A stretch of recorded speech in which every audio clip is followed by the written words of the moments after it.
An $80 million development project in Over-the-Rhine will now move forward after receiving pushback, though, from a number of residents. Neighbors wanted the project at Liberty and Elm Streets to include affordable housing, slowing down the project.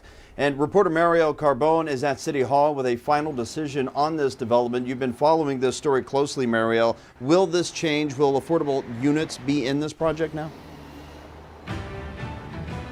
Well, there could be some, but there's no guarantee.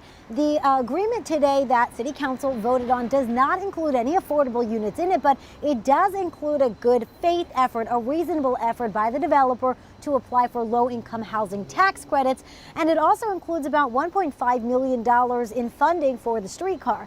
Now, this was a pretty tight vote. Only 5 council members voted for this, 4 did not. And many council members wanted to vote on a second version of this agreement.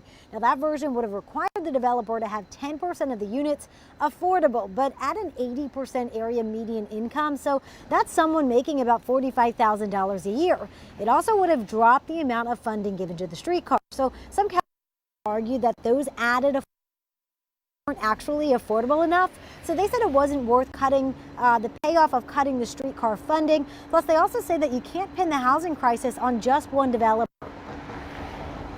We have to do whatever we can to facilitate development of all housing units everywhere if we really, truly, ultimately want to see rents come down in some of these neighborhoods. 300 new residents minimum and an $80 million investment in a city is an unequivocal good thing on a surface lot that displaces nobody.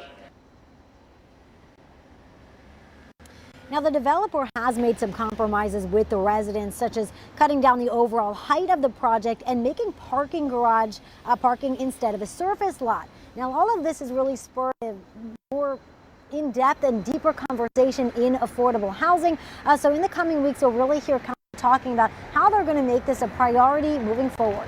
Reporting live from City Hall, I'm Mariel Carbone, WCPO 9 News.